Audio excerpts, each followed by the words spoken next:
This conference will now be recorded. Okay, so we have a lot doing over here. We have a double parsha of Mattot Masei, and with that we conclude the book of Bat Midbar, and a lot contained in these two parshiot. Sorry, page 900. Page 900 in our Stone Chumashim is where the first of the two parshiot begins. Vayidaber Moshe. Moshe spoke El Rashi Hamatot Livnei Yisrael. Moshe spoke to the. Good morning, Jay. Good morning, sir. Chumash right over there, if you like. Right here. Right there. Hello. This is Jay. He's a. Good morning. I'm a wandering Jew. Okay, and he's wandered to the right place. Beautiful art again, David. So thank you. I've wandered in, and now my feet are like glued to the floor. Yeah, he wandered in yesterday for Minyan, stayed for the Gemara class, came back again today for the Gemara class, and he wandered. Now we just lasted him for the Chumash class. Pretty soon, we'll see. And my claim to fame is I saw that it was a Carnot. There's no Vav. That's it. That's why you're there. Good. Okay. Rabbi's a terrific teacher. I paid him to come and say that. Thank you very much. You'll send me the bill. Vaydaber Moshe. Moshe spoke to the Rashi Mattot, to the leaders of the tribes. Interesting. How do we usually refer to the page 900? How do we usually refer to these leaders of the tribes? Princes, Nisiim. The Nisiim are the princes. This is the first time that we're referring to them as the Rashi. The only time we refer to them as the Rashi Hamatot. And I'll share with you. I'm sorry. No, that's Reish Shin Ayin is Rasha is bad. This is Rashi, Reish Aleph Shin, which means the head, the Rosh. Rashi, the heads, the leaders of, right? We also say that, right? The leader is the head, right? So this is Rashi, Reish Aleph Shin Yud, Rosh in the plural. Okay. And he said, Zeh davar shetziva Hashem. This is the matter that God has commanded. Ish ki yidor neder laHashem. If a person makes an oath to Hashem, oh, he shava shvua, or he swears something, le'asor isar al nafsho, to prohibit something upon oneself, meaning this is a perfectly permitted glass of water. Thank you, whoever filled it up for me. And on that I make a bracha. Baruch atah Adonai, Eloheinu melech haolam shakol niyah. A beautiful mitzvah. But if I were to make a neder and say that this cup of water is asur to me, prohibited to me like a korban, or if I swear I'm not going to drink this cup of water, this now becomes tantamount to my eating a cheeseburger. K'chol yotzei mipiv ya'aseh. Whatever comes out from your mouth, ya'aseh. That is what you have to do. So this is the closing two parshiot of the book of Bamidbar. Bamidbar, of course, means in the desert, in the wilderness. But what also is the root of Midbar? Daber. Daber, speech. And we discussed earlier on when we were in Parsha Midbar how the Midbar kind of speaks to us, right? Meaning that there's a very loud, resounding message when you are out in the middle of nowhere. Then a person feels and recognizes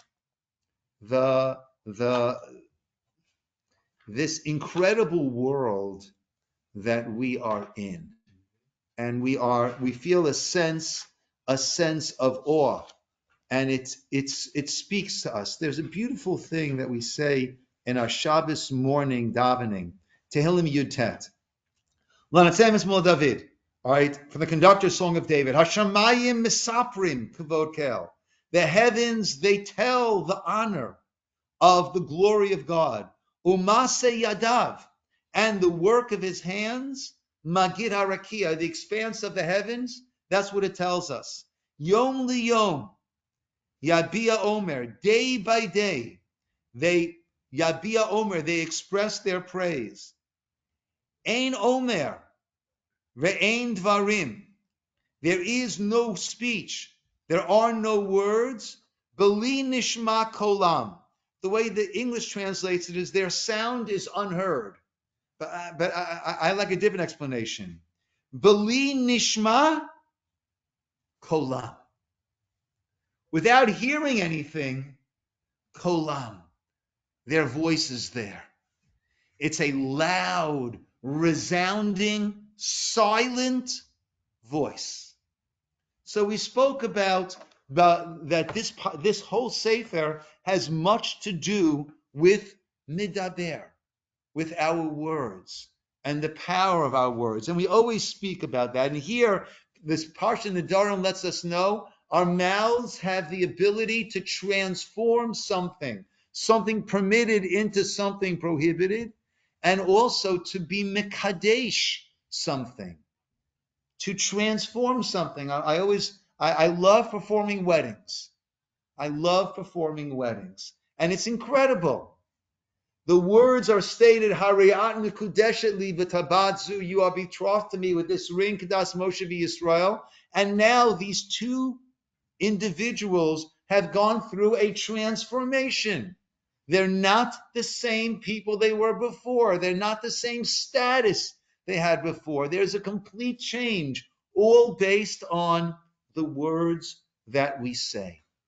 The Nesiva Shalom, the Slonim Rebbe, he brings a beautiful parallel. And there's much talk about how we should be careful that to use our mouths properly, right? In a generous, kind way. Right, we're learning Zvachim in the morning, Jay. The Gemara we're learning is about all of the sacrificial acts that are going on in the temple. And there's something called a Kli Shares. A Kli Shares is one of the vessels, a consecrated vessel of the Mishkan, of the tabernacle of the Beis HaMikdash. And the din is, the status is, if anything goes into a Kli Shares, it becomes Nit Kadesh. It becomes sanctified. And our mouth also has that status of a Kli Sharet, of this holy vessel. The Chavetz Chaim says we have 2 eyes, 2 ears, 2 nostrils. We should really have 2 mouths, right? One for kedusha, for holy expenditures, right? For Torah, for tefillah, and the other for the mundane things. But he says the reason why we don't have that, because Hashem was afraid we use them both for the mundane things. Yes, Leah.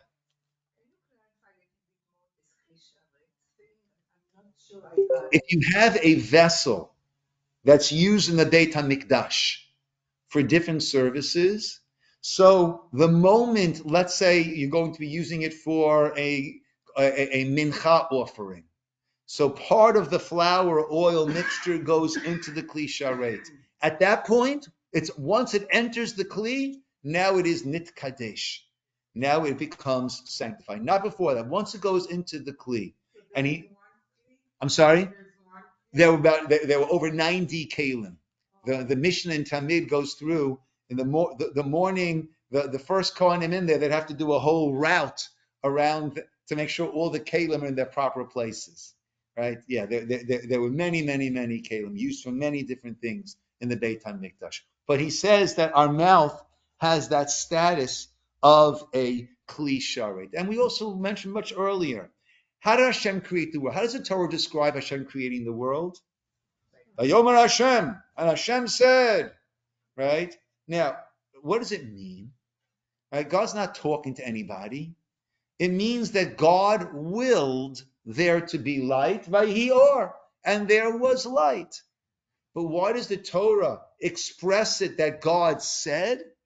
That's to make us realize that our words create, and our words also have the capacity to destroy. A very interesting thing I saw this morning. When it's talking about the incense, so the incense needed to be ground up. Tanya, we learned, Rabbi Natan says, Kishehu shochek, when the Kohen would grind that incense, Omer, someone else would say, Hadek hetev, hetev hadek, grind it thoroughly, thoroughly grind it. V'mnei shahakol yafeh labesamim, because the kol, the sound, is yafeh, is helpful, labesamim. What does that mean? The kol is yafeh labesamim. Right? What is this? Is it this metaphysical that the sound waves? We have ultrasounds, right? That sound waves, right? Is it that sound? And sometimes if a person has a kidney stone, lo aleinu, right? If you have a kidney stone, they can sometimes use. I've had them. Because sometimes use ultrasound sound waves to try to shatter or break down that stone. So is it that as he's grinding, if someone else, the sound waves of someone else saying, grind it up, that's what does that mean? The kol is yafeh lebesamim. What would you say? The sound of the grinding, because it's kind of... No, but here we're saying, we tell the guy, grind it well, right? That kol yafeh lebesamim. I'm sorry? Diffuses the smell, maybe. Well, I can't help but thinking about plants. We're talking to plants. They say there's this old... Okay, hug a tree, speak to your plant. That, music, Okay. So, yes. The samim are actually from plants, right? Okay. Same thing. There is a metaphysical... Nice. I like it. I could also say this more simply, right? When you encourage the person to grind it well, what happens? Right? We all know, right? We have a little bit of encouragement. Hakol yafeh labesamim. If someone else, right? Some of you doing something and it's tedious, right? And am I getting anywhere, right? And all you need is one person to say, "Good job, keep up the good work," right? Hakol yafeh. We wanted to get ground up, so therefore, Rabbi Natan says, make sure there's another Kohen there who's saying, good job. Hakol yafeh lebesamim. That call, how many times have we needed or looked for? I'm sorry? Not necessarily. About the sound of the grinding. No. Shakol. Okay, well, it says the sound is good, right? But it's, yeah. But it's the sound of the words. The sound of the words. That's how Leah was understanding it on the more metaphysical, and I'm more on the practical, right?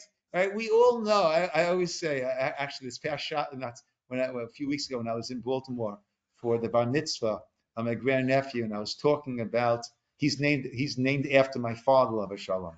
So I was asked to speak about my father to let the bar mitzvah boy know, right? And I've said this many times over here that when I was in 8th grade on the basketball team, and I hit an important shot, and the gym was filled with people, and I hear my father's voice raising up, my father had a very deep voice, rising up of everyone else, saying, "Attaboy, Gene, that's my boy, attaboy." What a right? blessing.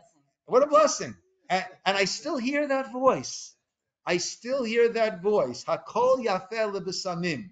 The voice, the sound, the encouragement is so essential for all that we do. We're going to finish the Parsha, and we're going to say, Chazak, we'll finish the double Parsha this week, thus finishing the book of Bamidbar. And what will we say? Chazak, v'nit chazek. Be strong, and nit chazek. Let us be strengthened. How are we strengthened? By giving one another encouragement, by giving one another that chizuk, especially with what's going on in the world today.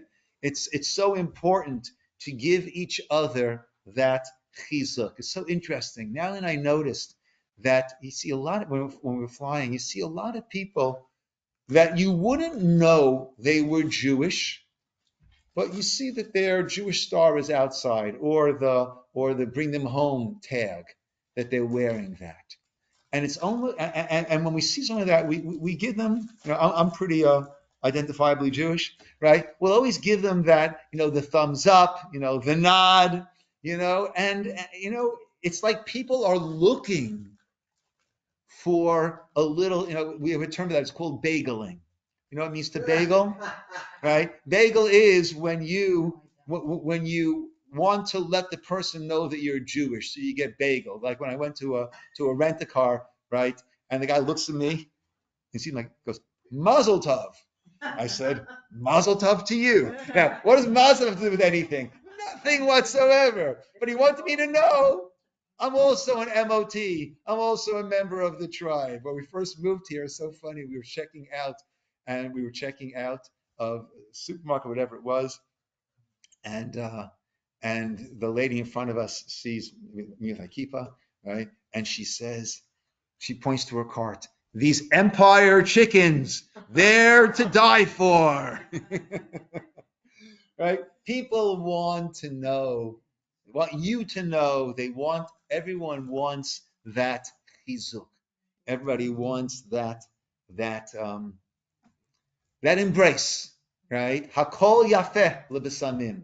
The voice, any encouragement that we could ever give to anyone, it goes for miles. And we'll forget that we ever said these words to this person, and years later they can come back to you and say, when you said this to me, and they're scratching your head, I said that to you. When you said this to me, wow, that is what wow. And vice versa too. If it's negative, people Oh yeah. Oh yeah. positive. Oh yeah. Oh yeah. Oh yeah. Right? And certainly on the negative side, right? The effects that could have, right? We grew up with sticks and stones will break my bones, but names will never harm me. That is so not true. I always say if we look back on painful encounters in our life, it's not physically painful. I had a number of fights when I was a teenager and whatever. But someone says something cutting, something harmful to you, you hear it over, and the key is to make sure you stop playing it over in your head. Let it rest. But yeah, 100%, 100%. Or maybe you were gonna get to this at some point, to tie this idea into Kol Nidre, Okay. because that seems like a very easy kind of cop out Okay. for this. Okay. Good. So Judy brought up, well, Kol Nidre, right? Well, let's go a little bit further, right? So one of the reasons why this is so, let me come to that, Judy. So this was addressed to the Rashi Mattot, the leaders of the tribe. Why is that? Because there is a concept of annulment of vows. Okay? Like if it's a young woman and her father, husband, or chachamim can also do hatarat nidarim. And on Erev Rosh Hashanah, as part of the davening that we have here in the morning, we do, the hatarat nidarim, that if I inadvertently made a neder, I did something 3 times in a row, right? So then I don't want, I'm asking the Beit Din. We sit down in front of 3 people, we form these ad hoc Beit Din to annul any of those vows, and we do that a little bit more ceremonially almost. We do that by Kol Nidre. So if I owe someone money, then I need to, of course, pay the money, right?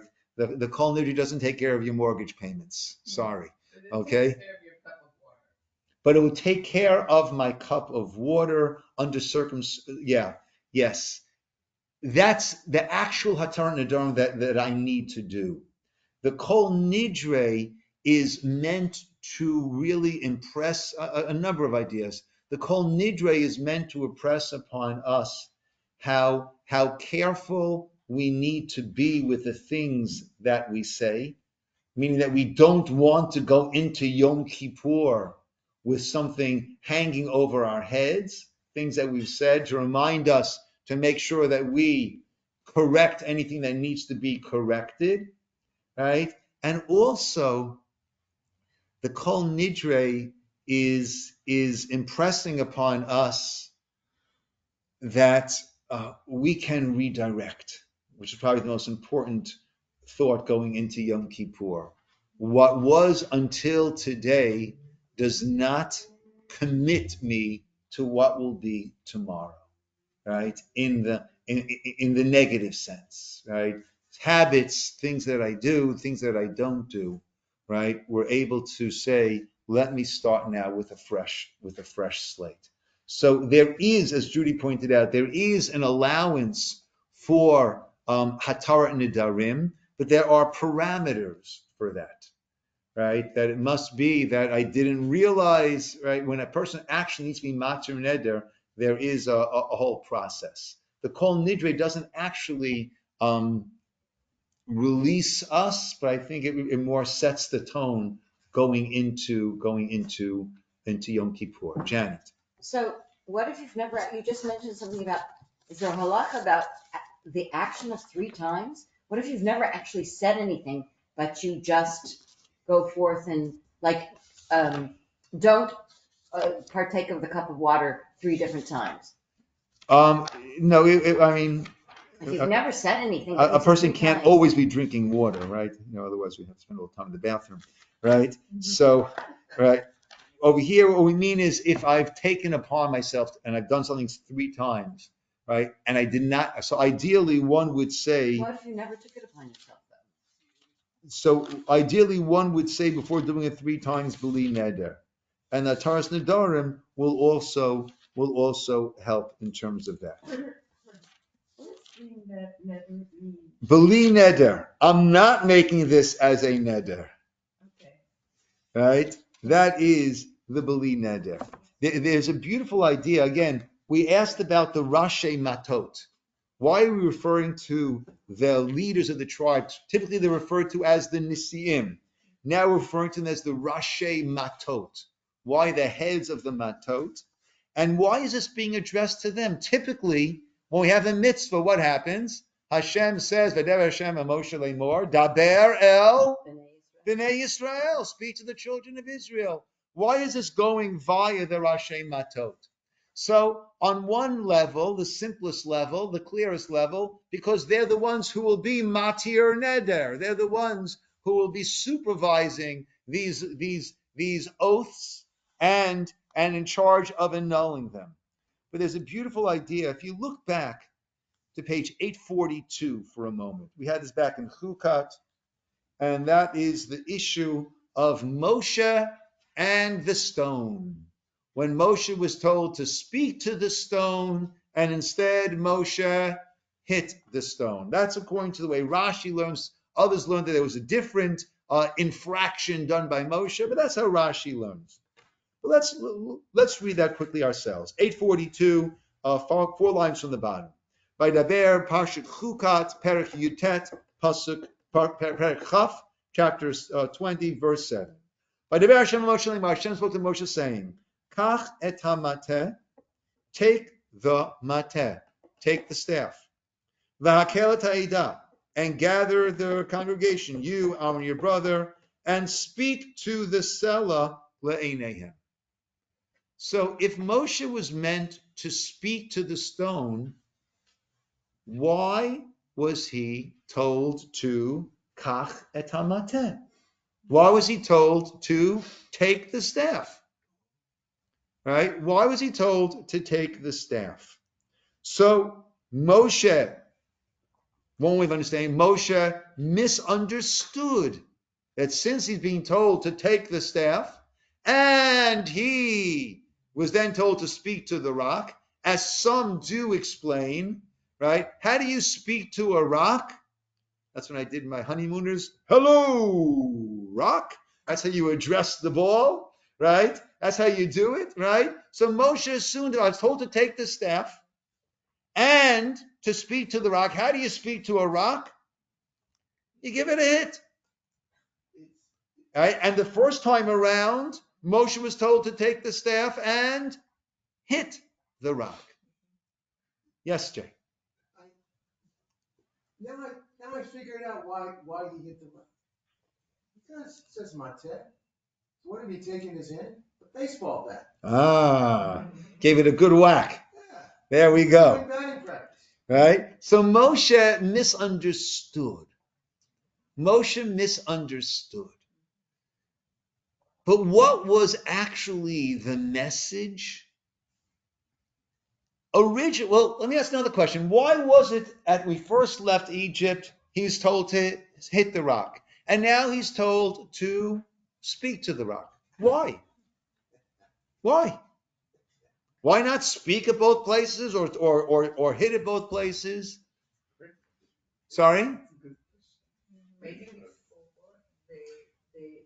the trust in God, the belief was not just starting. They didn't have experience with God's miracles and God's So they. and at that time, everybody, including Moshe, was supposed to really believe. So it was a matter of building up. First hit the rock water, and now we could even get to the point of speaking to the rock and water. Nice. Well, I think that it didn't say that there, but I thought Hashem had directed him to only be speaking to the leaders at that time. But Moshe invited the entire. No. Hashem said, Hakel ta'idah, gather to everyone. Okay. Yes. So anyway, they were very disrespectful. I mean, the Israelites. And he got angry. Well, that's afterwards, right? Yes, and according to Rambam, that was the infraction. But I'm just asking, why is it that initially, year 1, hit the rock, and now, year 40, speak to the rock? Esther and then Jay. I think maybe because there's a progression from the concrete to the more abstract. Okay. And words. Okay. Yeah, so that, and also maybe to show that there's no special power in the rod itself. Like Okay, good. You could right? Don't think that that I got this magical staff. You've got the koach in your mouth. Beautiful. Jay, what did you want to say? Then to build on that? I was just gonna throw out. Isn't it true that regarding the Korban Pesach, in some locations it says it's got to be boiled. In other locations it's supposed to be roasted, right? No, what am I confused? It always has to. We always say it has to be roasted, and we said it can't be boiled. Can't be boiled. Yeah. So Rabbi Sachs, let me build on what Esther said. Rabbi Sachs links the hitting the rock to Moshe not going into the land of Israel, as the pasuk does, and thematically he explains that when we left Egypt, we were a bunch of released slaves. What language spoke to us? Hit the rock. That's what makes things happen. That's how you get things done. Now it's been 40 years of this education in the Midbar. And now the understanding needs to be, you don't hit. You can speak to and get the results. Moshe, by hitting the rock, showed that he was, teachers of old would hit the kids. That was a given, right? And then maybe that's not the best way to do it. Maybe that's not going to get the best results. Moshe showed himself not to be the leader of this generation going into the land of Israel by hitting the rock. That was old school. That's what they needed then when we first left Egypt. That's not the case now. And therefore, Rav Nisan Albert explains beautifully, Hashem told Moshe, take the staff, but don't use it, but speak. Meaning, even though you've got both at your command, use your mouth, not the stick. Speak softly and carry a big stick. Carry a big stick and speak softly. Yes. Yes, beautiful, right? Have it at your command, but show them Use your words. that you're not going to use it. Use your words. Use your words. So now let's go back to 900. There's something very incredible.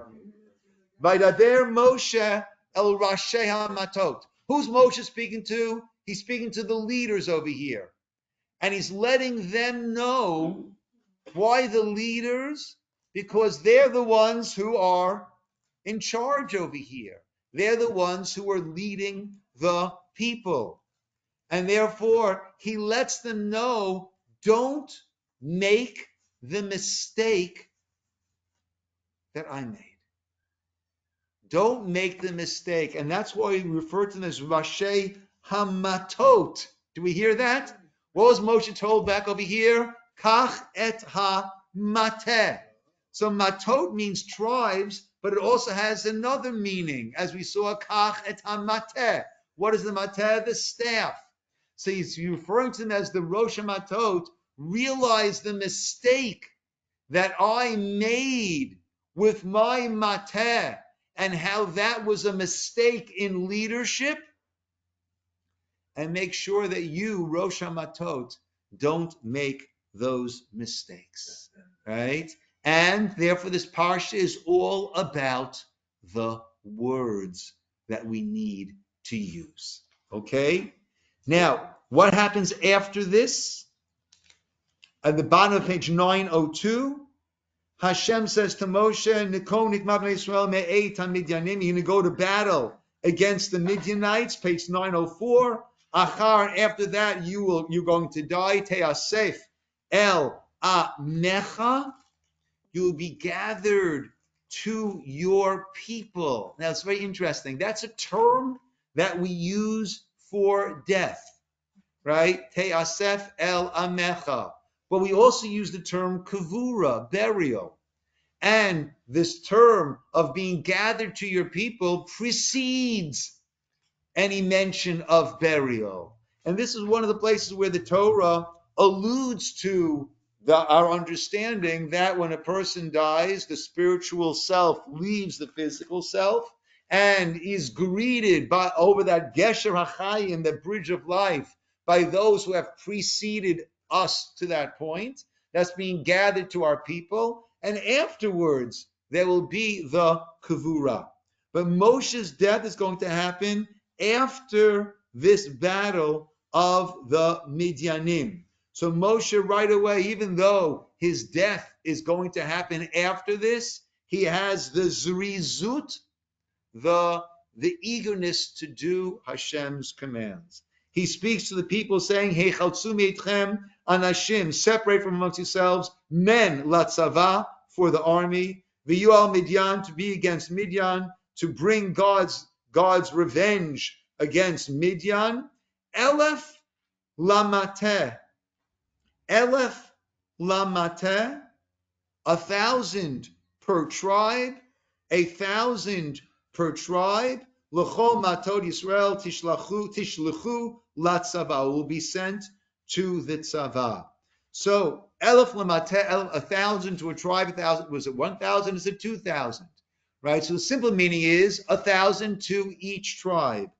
But the Medrash, in keeping with this being Bamidbar and the power of words, the Medrash said that for 1,000 soldiers, there were another 1,000 daveners.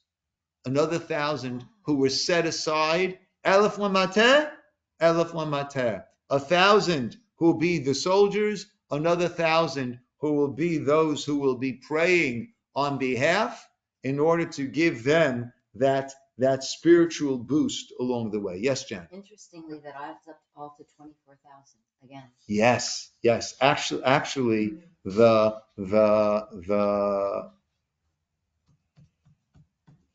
Balaturim, he understands it to mean 2,000 per tribe. Elef lamateh, 1,000 per tribe, meaning 2,000 per tribe, giving us 24,000 to avenge that which the Midianite did to us, which led to that plague of 24,000. That's actually how the Balaturim learns this. So the Walla term says there are no daveners? He doesn't deal with the daveners. Yes, he doesn't deal with the daveners.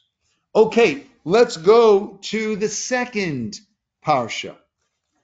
Eile Masei b'nei, page 918. Eile Masei b'nei Yisroel. These are the journeys of the children of Israel. Asher yatz'u me'eretz Mitzrayim, right? Who went forth from the land of Egypt, litzivotam, right? With all their hosts, Biad, being led by Moshe and Aaron. Now look at this pasuk, next pasuk Beth, verse 2. Vayichtov Moshe et motzaehem. Moshe wrote about their goings, lemas'ehem, to their journeys. Al pi Hashem. Ve'ela mas'ehem lemotzehem. And these are their journeys, lemotzehem, to their going forth. So we mentioned twice this idea of motzehem, going out to the journeys, and then we reverse the order as the journeys, lemotzehem, to their goings forth. Right? What is this talking about? Maybe one is the physical, and then the other is the transformation to be ready. Oh, so let's see. Let's see. Is the spiritual, like you were saying, this evolution of. Let's see. Okay. So we have over here, Eile. These are the journeys. And the Or HaChaim HaKadosh brings that whenever it says Eile, these, it's coming to exclude others. These, but not those. But we haven't spoken about any journeys, right? We haven't listed journeys until now. So what is it coming to exclude? So he doesn't say this, but I'm going to insert this and then come back to him. There's going out to journey, and there's journey to going out. One seems to be moving forward. The other one seems to be moving backwards. And we actually had both. As he explains, there was the Masei b'nei Yisroel, the travels of Israel, that we left Egypt, litzivotam, and all of our hosts. Those were the journeys that we were taking, the stops along the way as we were going towards Israel. But then what happened? The Meraglim, the spies, and the sin of the spies.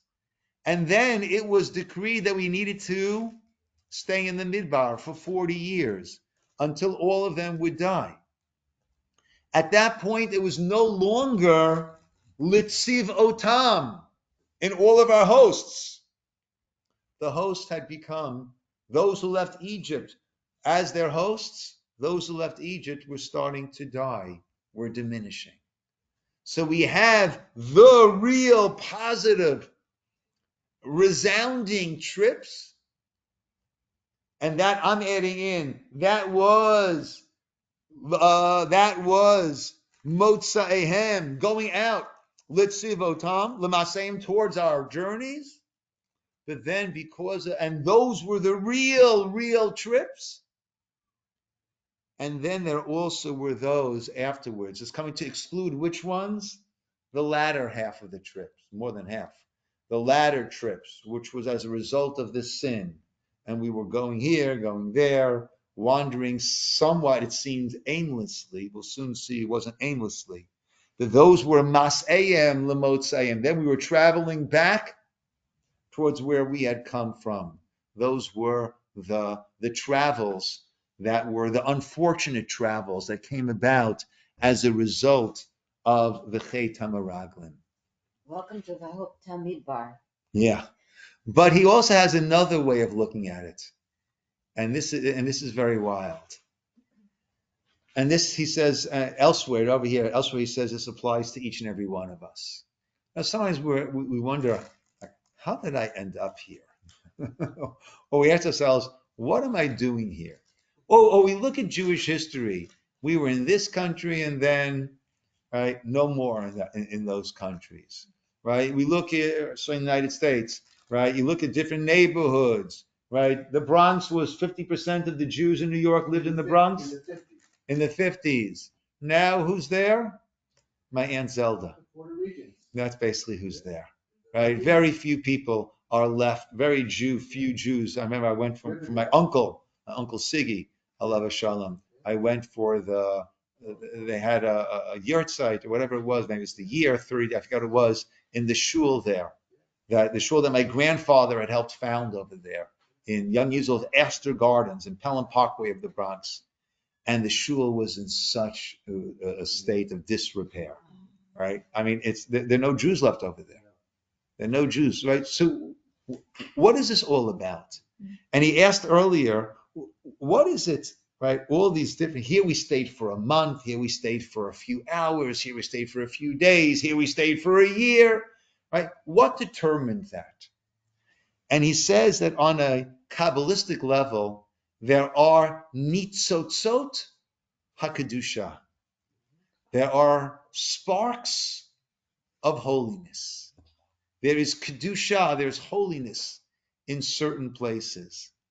And when we are Bnei Yisroel, Asher Yatsu, Bnei Yisrael left Egypt with Sivotam, with Moshe and Aaron, then we were like this incredible magnet that would gather in all of these sparks of holiness to bring them to where they need to get to.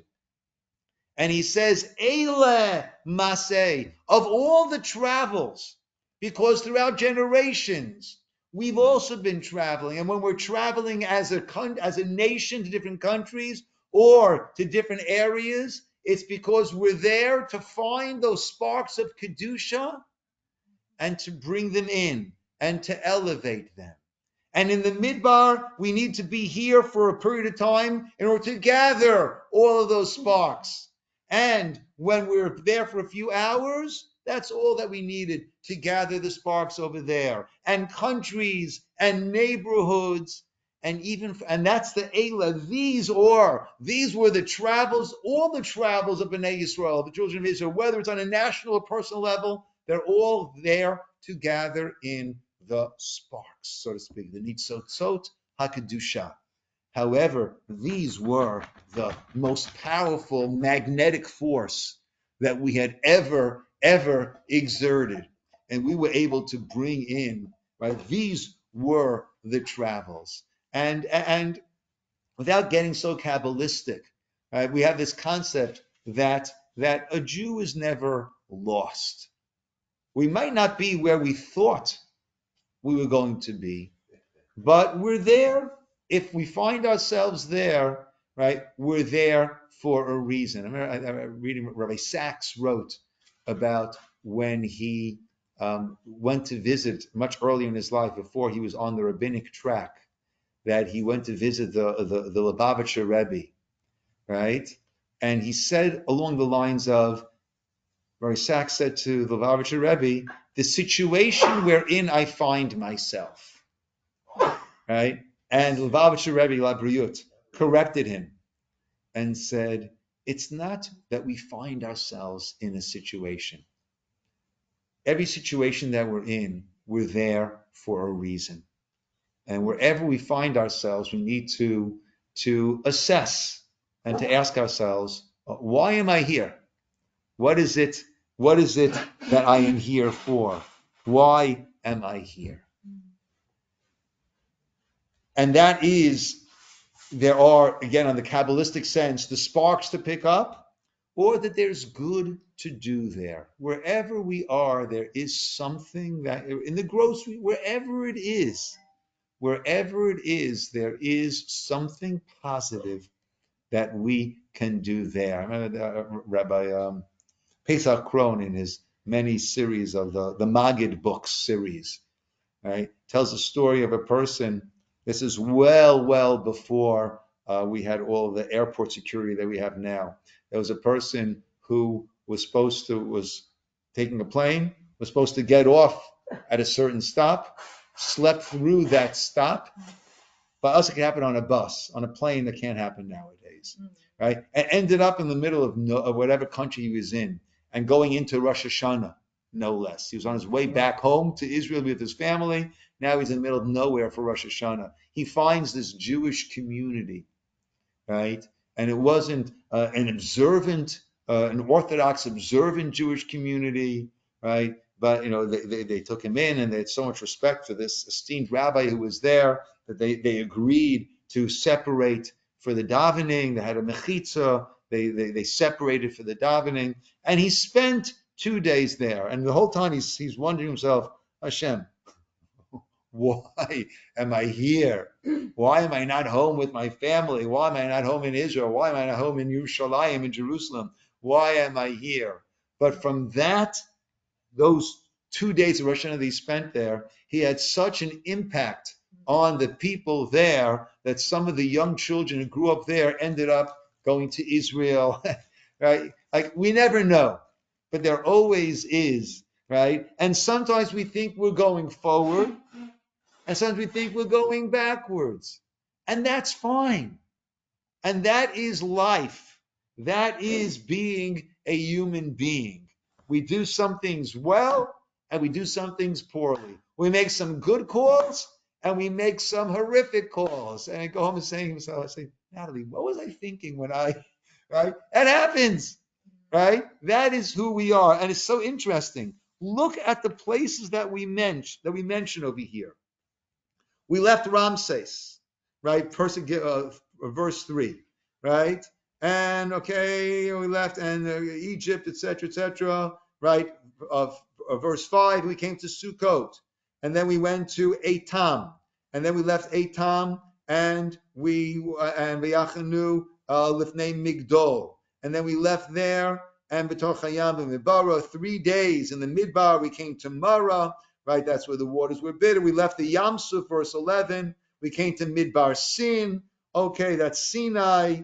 Very good. But then we also hear, Parsha 15, Vayis'u me Refidim. We left from Refidim. Refidim, we're told, is Rafu Yadeim, that we were getting weakened. We were getting wearied. We were not in the spiritual state that we're supposed to be. And then on page 920, we camped where? We left Midbar Sinai, we camped B'kivrot HaTa'ava. What does Kivrot HaTa'ava mean? A kever is the burial ground of Tava, of desire. That's where we had this desire for these different things, and many people died there. So why are we mentioning this? Because of also the spiritual growth and journey. Because that's who we are. Because that's who we are. No one makes all the right calls. And actually, we have a concept of Yerida L'tzorech Aliyah, that you need to sometimes stumble in order to actually move forward. The example they give, I want to throw the ball. You're a pitcher. I want to throw the ball. If I can't move the ball behind my ear, I'm not going to get much velocity. I bring it back, now I can throw it. I want to jump, you got to crouch down, you got to bend your knees, and then you got to go down, and then you can go higher than otherwise. And we also, in addiction, all these things, we have the concept of hitting rock bottom. Hitting rock bottom is when you realize, I really need help. And until a person hits rock bottom, right, they might just keep puttering along at that very, very diminished capacity that they're working at, right? And it's only once they hit rock bottom that they realize, I really need to get myself in order. I need to change. Is that yours? Sorry, Oh. I forgot to. Okay, maybe just hit it now? Oh, okay. Yeah, right? So a person realizes only with that they realize that, right, I really need, and that is the best moment of their life, when they hit rock bottom, because that is when they turn things around. And, it's not always healthy to forget certain things. it's important often to remember some of our missteps, and that way we can gain from them. We can move forward afterwards over there. So it needs to be, we mention all of these, we have to recognize that that's who we are. I would say we are the sum total of all of the decisions that we have made in our life. Some good, some not as good.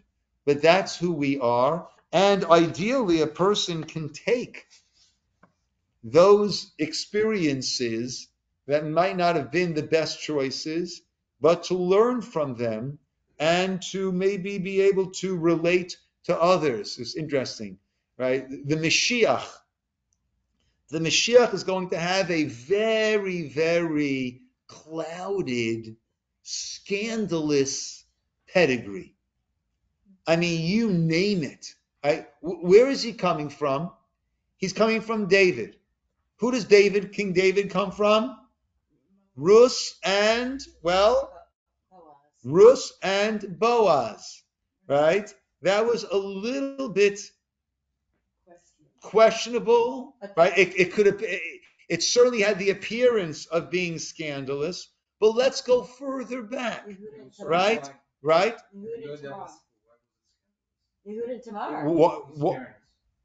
Well, she came to the threshing house at night and surprised him over there. Nothing actually happened, but it didn't. It certainly had appearances. But let's go back further, right? Boaz, right, comes from the tribe of Yehuda, right? Yehuda and Tamar. That's from whom Peretz and Zerach were born. So Mashiach comes from Boaz, which comes from Yehuda and Tamar. Tamar knew that this was a mitzvah, that she was from his family, this was Yibum. Yehuda did not know that this was a mitzvah. That's on the father's side. And on the mother's, that's Boaz's lineage. And let's take a look at Rus's lineage, right? She is from the country, the nation of Moab. What does Moab mean? From dad, from father, right? That was Lot and his daughter, right? Lot and his daughter, right? That is where Moab comes from, right? It's quite cloudy. So why is the Mashiach, the holiest person who's going to bring this whole world to a state of kedusha, of holiness, of this absolute clarity? Why does he have such a pedigree? Or as we say in today's jargon, so many skeletons in the closet? Because this is someone who needs to be able to relate to us. And a person's not going to feel, oh, how can I go before the Mashiach he's going to say, come here, brother, right? We all have our history. Let's move forward to a grand new stage and era. That's what he's going to say. And that is these travels. We all have our travels through life, and sometimes we're where we're planned to be, sometimes we're where we didn't plan to be. There's always good to do there. We don't discount our missteps, our kivrot hatava, our refidim. That all is what combines to make us who we are. And with that, we continue to move forward. And in doing that, we say, Chazak, chazak, v'nit chazek. Let us each find our strength, and let us each give one another that chizuk, that strength as we go forward. Yes, Leah. Quick question, going back to the nedarim, relating to this, just what you mentioned now, that people have their weaknesses and their strengths. Why is a neder, which seems to me so personal, between a person and himself? Okay, if this happens, I do that. Why was it taken out from the personal realm to between person and God?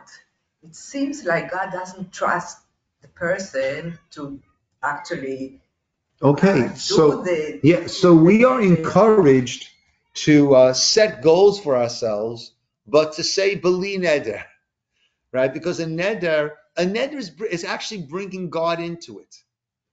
Now, a person might want to bring God into it in order to strengthen one's resolve to actually do it. I do that sometimes, not with a neder, but if there's some really, really good dairy ice cream sitting there, and I'm having troubles not going for the chocolate that I love so much or the ice cream, I might take a little bit of something bisari.